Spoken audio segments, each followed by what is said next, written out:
रज पाई उत्सव मुखर गाँठू सहर रज हेउछि ओडियाक गणपर्व। गाँठू सहर रज पाई उत्सव मुखर खूब धूमधाम रे पालन हेउछि रज पर्व। खुशी रे तोली खेली पिठा खाई मनाउछंती रज। ओडिया संस्कृति परंपरा पर्व रज पर्व। 12 मासरे 13 पर्व भितरे रज पर्व हेउछि आनंद उल्लास पर्व। एही पर्व आमे 3 दिन धरी खूब धूमधाम रे पालन करिथांती। किंतु एही रज पर्व को भूली नाहांती भद्रक सहरांचल 1 नंबर वार्ड बराल पोखरीपासी। हाँ दर्शक बंधु, विगत वर्ष भली ए वर्ष मध्य खूब आनंद उल्लास पर्व को पालन करुछंती बराल पोखरीवासी। वार्ड काउंसिलर का प्रतिनिधि रंजन साहू का सहयोग रे एही पर्व आज को 2 वर्ष धरी चली आसुछि। प्रथम दिन अर्थात पहली रजरे पिला माने तोली खेलती, सेल्फी नियंती, म्यूजिक चेयर मजा उठाई थांती। शेषरे आम संस्कृति और ए सबु पर्व को आमे किभली भूली न जाई आग को उज्जीवित रखिबा कहिसंती वार्डवासी। मो ना वर्षाराणी महांती।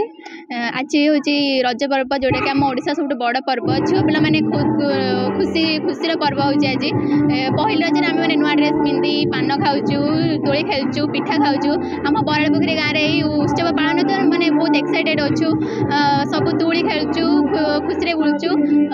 यही उत्सव हूँ पान खाऊँ, पुची खेलु, म्यूजिक चेयर चलती, बहुत खेल भी चलती। से बहुत खुशी अच्छु।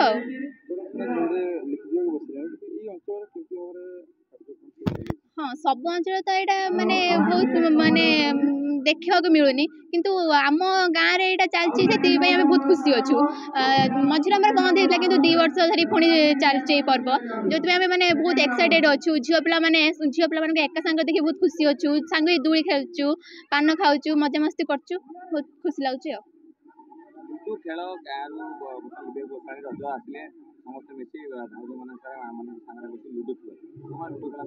हाँ लुडु खेल तो आम माने सकाळ आरंभ हो लुडु कबाड़ी पुओ पिला मानकर। भद्रक कमल लोचन पंडा रिपोर्ट टुमाणी टीवी।